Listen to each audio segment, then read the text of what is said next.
Hello, everybody. My name is Christy Coloutti. I'm the principal of Northwest Primary School and Pierpoint Personalized Learning Center. We are excited to come back with our Learning Lounge from Rutland City Public School. To kick off our episode this month, we have our new administration that are working in Rutland City, and we will get to know them a little bit both personally and professionally. So I am going to turn it over to them and have them introduce themselves. We'll start with Ms. Richards. Hi, I'm Jane Richards. I am the assistant principal at Rutland Intermediate School. I'm Jenna Whitehorn. I'm the assistant principal at Rutland Intermediate School as well. I'm Brett Lortola. I'm the assistant principal at Rutland High School. And I'm Ed Decken, the director of student engagement at the intermediate school. Welcome. Super excited to have you guys here. I know it's a little nerve-wracking, but it's going to be great for the community to get to know you. So first, let's just get to know you. Tell us about you both, maybe professionally, personally, education history, things like that. Would you like to start? Sure. All right. So I grew up in Rutland. I'm actually a graduate of Rutland High School, class of 2006. I went to UVM, and then I taught for 8 years in Central Vermont before I decided it was time to come home. And I taught for 4 years at the intermediate school where I got my administration license and was a principal at Clarendon the last 2 years and decided I really miss Rutland City, and the opportunity came up, so I went for it. So, Nice. Yeah. And I went to Johnson State, got my degree in elementary ed, and then my master's at Castleton. And I've actually been with Rutland City for over 20 years, and then got my administrative license and special ed director license, and now I'm here at RIS.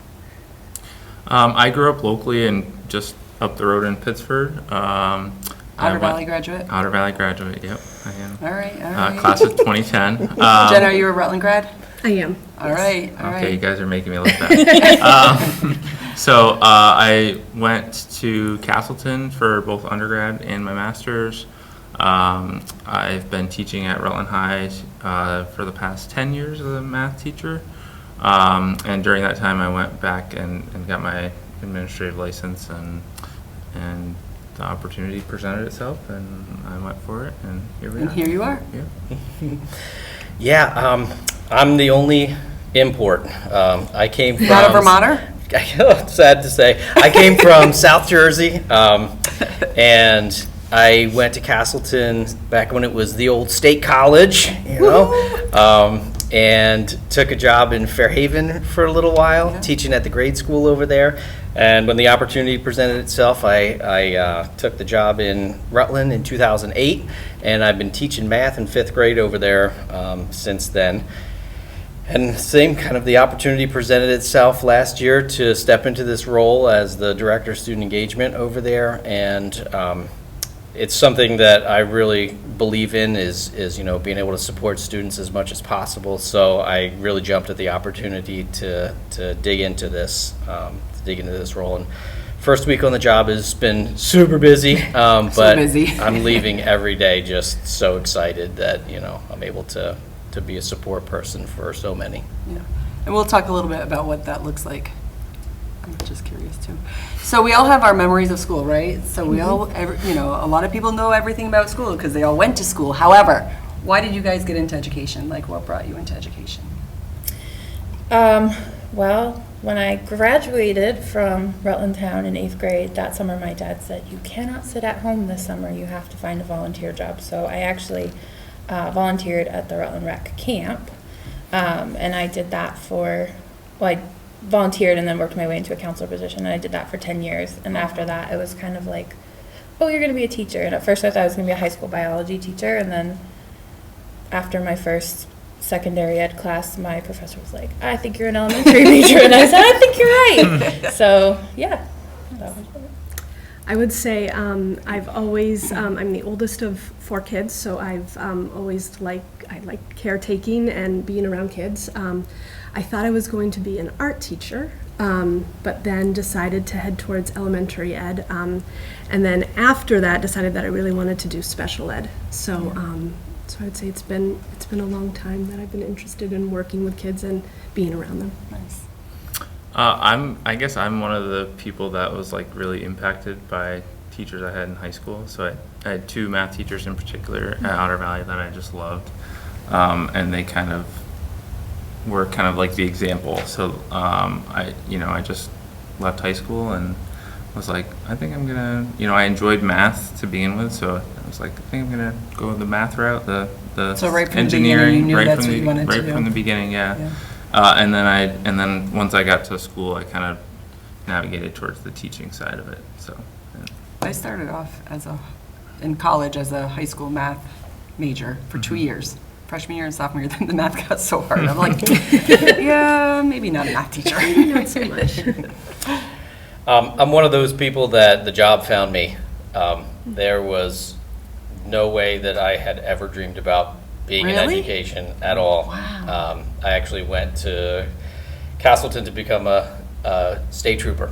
I went in the criminal justice program and started that work, and quickly kind of found that it just wasn't really a fit. And so I took one class where I got to go out and be out in the elementary school over in Castleton, and I was like, whoa, all right, this feels really, really great. And then I enrolled full time as an education major, and then basically, like I said, it found me. And look at those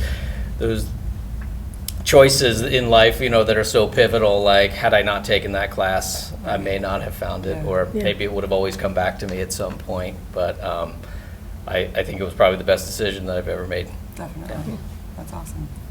So tell me about something this week that has filled you with pride. So talk maybe a little bit about your job first, so people know what you do at your school buildings. And then talk about something that has, like, you've seen this week that has filled you with pride. Yeah. So, And it doesn't always have to be you, Jane. I mean, Oh, okay. if somebody else wants to go first, they can. You're just sitting next to me. So at RIS, I oversee, the special ed aspect with students. So that's primarily what I do. One thing that definitely has, filled me with joy is just seeing the kids come in after the summer. It's been a while since we've seen all their faces.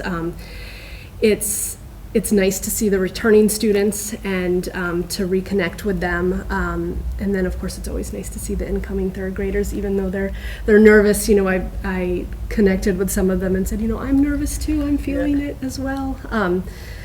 And I think it's just really nice to see the whole RIS community together. It's a at the big beginning group. of school. You have a It big, is big, RIS yeah. is big for sure, but you guys make it feel really small sometimes too, Sure. Whoever. So at the high school, I'm basically responsible for all things curriculum, instruction, assessment. That's the three lingo words. Basically, what that means is anything to do with grading, scheduling, what's happening in the classrooms as far as teaching and learning goes. That kind of all falls to me. And what was the other question? Joy. Oh, joy, pride. So one thing that it happened last night at our open house. I got a good story from a teacher, from a student, who said that they really appreciated our new cell phone policy because it helped them, concentrate on what they needed to do in class. They weren't distracted by other people on their phones, and they weren't distracted themselves by their phone. Can you mention the was gonna policy, say, the we're new getting policy? a lot Some of people may pushback. not know the new policy. Yes, we are no cell phones during classes. They have to be silenced, put away, and then obviously there's certain consequences if things. So can they be on the kids? They can be on the kids, but they have to be put away. silenced. They can not use them in the allowed- hallway. Not allowed lunch. during classes. Yeah. Yep. And so it's been a really great implementation Wow. so far. Yeah. That's So exciting. We're really proud of Yeah. our kids and our teachers and everybody families, yeah. is everybody's kind of accepted it and taken it. That's a big change. Yeah, it is. Yeah. So we're Good for really you proud guys to of take that on. Yeah. A lot of schools I know are taking that on, Yes. Yeah. definitely. So I was really proud of that one student for saying that. Nice. That was great. Mr. Decken. Woo! I started wearing sneakers. For my sure. job. I started wearing some nice dress shoes and quickly realized that I'm walking probably 7 or 8 miles every day within Yeah. our school. So my role as a director of student engagement right now is really to be a support person for anybody that needs it. That's staff, that's students, that's helping with restorative circles when, you know, there might be a problem between some kids, and helping them work through that and understand all sides of what has happened, making a lot of parent contacts, and really trying to push the understanding of, you know, being a trauma-informed school, and really understanding how to work with students that, you know, have had some difficulties in their lives, and how to help them navigate and get back on track and be productive and healthy and happy. So yeah, it's been outstanding though. Like I have gone home every day and shared with my wife, you know, how busy the day is. Yesterday, I didn't get home until almost 5, and she's like, "What kept you?" And I was like, it was just a really busy day, but I'm finding how much joy there is in like just helping support everybody that I possibly can, and you know, getting some great feedback off of that. What has filled me the most with pride and joy is seeing our kids when they do have a struggle with another student or a group of students, and bringing them together and hearing them speak about what's important to them and why they feel wronged, and understanding one another and having that empathy for one another and that understanding and coming to an agreement, and watching our kids go through really hard things. You know, it's hard to own your behavior or when someone's been wronged, and they're so good at it, and they're so powerful with it, and I think that means so much more than you have a lunch detention, because it doesn't help them learn. You know, it's just a wait out the clock thing, you know. And they never had a build the detention. skill for when it happens again. Exactly. Right. And so like that's just been overwhelming to see how the kids actually solve their problems with some facilitation from the adults and some support and skill teaching from the adults. Can you speak a little bit, this is not planned, about the community block? So when I was there 2 years ago, I observed community block, so then I implemented it at the primary building. Yeah, so What amazing. community block was kind of developed out of a need for connection, and we've learned that one of the most important factors in a student's success is their connectedness to school. And community block is a set time every day for every classroom from 8:15 to 8:45 in the morning, where we're talking about expectations. We're making connections with each other. We're building these really tight communities within our classrooms that when, you know, things are happy, we can celebrate them and be there for one another. And when things are tough, that we're there to help and celebrate each other, and making everybody feel like they belong and that they are welcomed and have value in that community space that they're in. We've also had implemented anyone that is not a classroom teacher is linked up with a community block to again pull in more connections, more adult connections for the kids if they need someone, or something that they have another person to go to, another trusted adult that they can find that support with. And I think that it's been one of our most successful strategies that we've implemented to support everyone and make them feel part of a larger community. I would agree. At the primary level, I feel the same thing.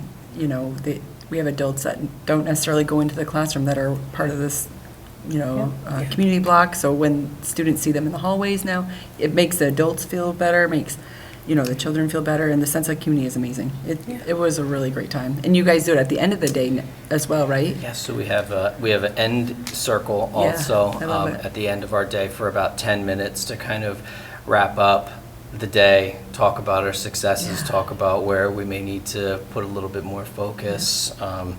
let the kids process through how things went, to maybe point out where they were successful that they may not have seen, and then to hear the kids talk about that with each other. Again, their voices are so powerful with one another, so much more than ours, I believe. I love it. Yeah. Great, thank you. So I am the assistant principal in charge of curriculum, data, and I'm also the 504 coordinator. Okay.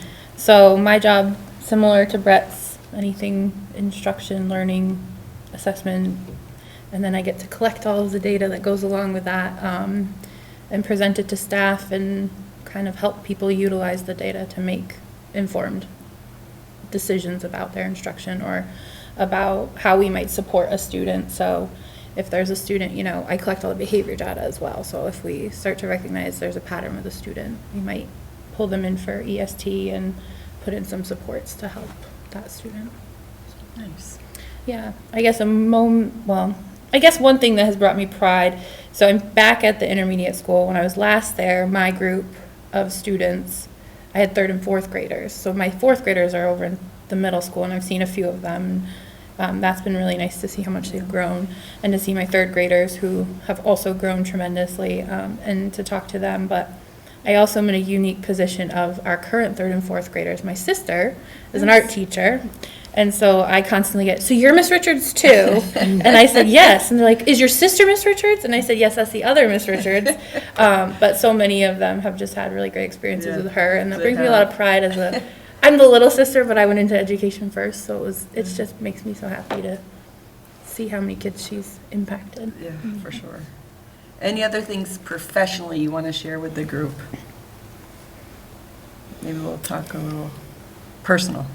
All right? All right. All right, so some questions I have. What are your must-have smartphone apps? I'll give you a second to think about it. I got mine. You have Mine's yours? easy. Mine are easy. Yours are easy? Yeah. All right, Brett, go The ahead. math teacher in me, I have to have a graphing calculator on my smartphone. Okay, for sure. That's Yeah. riveting. I also enjoy going on Realtor.com, even though I don't need to buy a house. So, Do you house shop for other people? sometimes. Okay. If they ask me, All right. I just kind of, glance at it every once in a while and see what's out there. And get some inspiration for home improvement projects. That's a maybe. great idea. Yeah. That's a good idea. That's great, Brett. I am, if you know me, an absolute Philadelphia sports fanatic. I grew up right outside, about an hour from the stadiums, and I have to have my Phillies, Eagles, Sixers, Flyers apps on there.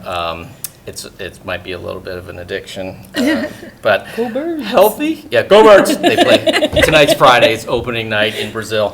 Oh, right, so you're paying for it, right? It's on, like, It's on Peacock. Peacock, tonight. that's Yeah, right, that's yeah, right. It's a must-have. And then my music app, my re-listen app. So I listen to a ton of music always when I'm working, when I'm hanging out, doing dishes. Music's always on. little connection. So when I was in college, I always wore an Eagles hat.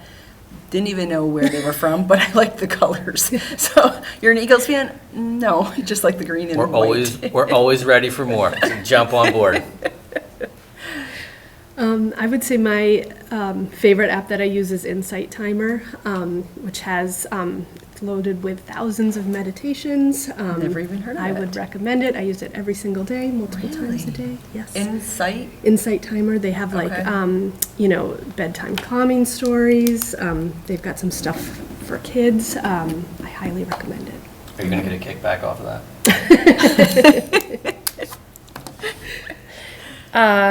I would say, sadly, Instagram. I love a funny Instagram reel. Spotify, because I just need to listen to music all the time. You like Instagram Reels? I love Instagram reels. I follow somebody who has amazing Instagram reels of their dog. That's great. Good. Yeah. And then I really like Words with Friends. I'm a big puzzle word game person. Is that where you play like every morning? Most people play in the morning to like challenge In the people, or- morning, at night, sometimes in the middle of the night when I can't sleep and my brain needs to be drained. Yeah. That's helpful. Yeah. All right, think about something that students would be surprised to know about you. What's something they'd be like, oh, wow, I didn't expect that? Or even families. This is This is the hardest question. awkward. Yeah. Yeah. Boy. So I'll start. Okay, How's you that? go. Yeah, that's Yeah. great. Is that, okay, Yeah, that's so let's awesome. see, something, I would say this is, I think, unique, is that I've only moved once in my entire life, from my parents' home to my current home, ever. Oh, I'll do something along those. Me too. Oh. Really? Yeah. Oh, wow. Yeah. All right, so we have something in common. Nice. Now I don't have to go. I usually share this with kids during community block. I have never had a peanut butter and jelly sandwich. I hate peanut butter. Really? Oh my So- gosh. Are you allergic to it? No, I am not allergic to it. That is a staple in my household. We're gonna make you one. I think Ed, Ed, can you make Ed the one makes for- a mean peanut Can you butter bring and jelly it to her on here. today? There's the secret. So I have one actually for lunch. If you would like half, get over this fear, we can take care of I'll it. have nothing. It's not really a fear. I just don't like it. But I'll have nothing unique about me. You're holding on? Holding off. I have been to probably a couple hundred concerts. You know, Any preference of music? from I kind of like the jam bandy stuff. Big Deadhead. I love Fish, Pearl Jam. That is surprising. Yeah, there's my range is wide. I Yeah. can go from 90s rap to Metallica, you know, and anything in Fun. between. So I really love going to music concerts. Yeah. What's the furthest you've ever traveled for a concert? Like, where have you gone to a Um, unique place for a concert? Florida. Okay. Wow. If I have anything unique, I've lived in multiple places, in multiple houses and apartments over the years. Okay. I love peanut butter and jelly. Peanut butter is a staple in my household because I have two dogs who also thoroughly enjoy My dogs peanut are butter, addicted to peanut and they will take a spoon and walk away with it and eat it. I've not been to over 100 concerts. I can't He say said that. 200. Oh, 200. Jeez, Louisa, you really crushed that. Yeah. I don't know. All right, we'll get back to you. Get back to me. I'll think about it. I've been trying for weeks to think about this. I just asked you today. Yeah. Well, Um, I thought it might come up. I can also spell as fast as I can speak. This is kind of weird. Give But, us an example. You know, if I'm going to say, hi, how are you? H-I-H-O-W-A, where are you? Oh. Is that a different type of language? I-A-M-N-O-T-S-U-R-E. Spell speak? But I figured it out, when I type on the computer, that's how That's my what you brain do. processes Wow. it. Yeah. I hear every letter in my head as I type something. That is really cool. So, learned I-T-I-S-K. I mean, the so much concert about things it are neat, today. but that's really cool. Wow. We took some administrative classes together. Did? We did. We'll come back to you, Jane. Okay. Think about it. Maybe my unique answer is that I have And nothing. with this unique. question, I hope that like people watching this show sends you something. So what is your favorite salty or sweet treat? And often, you know, like if we say candy bar, people might mail you something. Oh. Hint to the community. Brett, you're going first. I'm going first? Yeah. I don't think they can mail this to me. They can drop it off at the high A school. maple creamy. That'd get messy. That's my go-to. Any I particular challenge place? them to mail you that. Maple Angus has a good maple creamy. In Stowe, there's a place Yeah. I see that has a pretty I amazing. don't frequently travel to Do you go to Stowe. Kelly's? They have really. Kelly's good has a good ones, one. too. Yeah. Yep. Yep. All Yeah. right. A lot of the local snack bars. Yeah. Shout out to you local snack bars. Yeah. Great. Yeah.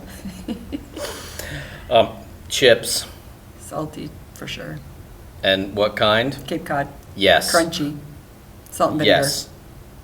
Salt and Any vinegar. kind. Yes. I'm a mesquite barbecue likes Cape any- Cod kind of person. Just Okay. chips. Chips. Any kind. Okay. Mr. Decken. We have a lot in common, Ed. Well, ice cream is one of my top favorite foods, which that might be unique about me. My sister says that my top favorite foods are weird because they're like ice cream and sandwiches. And she's like, those aren't That's pretty normal. I don't know. She's like, no, it's like most people pick like pizza or like something specific. But, anyhow. Oh, cereal was my other top one, which she was like, Jane, no, you got to think that one through. So, but my top favorite, I guess, would be after ice cream would be Sour Patch Kids. I love a Sour Patch Kid. All right. I'll make note of that. I would say I'm gonna give one of for salty chips as well. Really like potato chips. And then sweet treat, anything chocolate. I really, really like chocolate. But not with peanut butter. Have to have Not with peanut butter. you What have to about have peanuts? have to have a chocolate stash in the desk. Mm-hmm. It's Do you like, it's a like- go-to. Yeah. Peanut M&Ms? Do you like peanuts? Yes. Oh, Yes. okay. It's just peanut butter. texture? Yes. Oh, okay. Yep. When I was hired in this role, Mrs. Corse, our principal, had 2 bags of chips waiting for me on my desk as a welcome gift. Nice. And so We I don't got ha- flowers, he got chips. I don't have the chocolate stash in the desk. I've got chips in the file cabinet. I do have chocolate in my office for people. Any final It's thoughts a go-to. to our community as we welcome you into the administration world? I would love to thank the community for all the support that Yeah, you've given for the it's schools. amazing. And any support that personally you've been given to me. I feel honored to serve this community in this capacity, and, many thanks go out to a lot of people that helped me personally get to this point, but, yeah. Thank you. Yeah. That's I great. would- We do have an amazing community. I would echo Ed, just the community support, and I'm excited and happy to be serving in this role. And if anybody out there has questions or anything about the high school, I'm happy to help out and answer anything. Perfect. Awesome. And you will see these folks back. Like, every month we do something, we highlight different schools, so you guys are more than welcome. You can come up with your own topic. I'm sure you can host a show if you want to. We are going to be having a cooking challenge. We're going to have a chopped challenge with Rutland City Administration, so stay on the lookout for that. We're super excited about that. Any other thoughts? That's it? Well, thank you for watching, and we will see you next month on the Learning Lounge.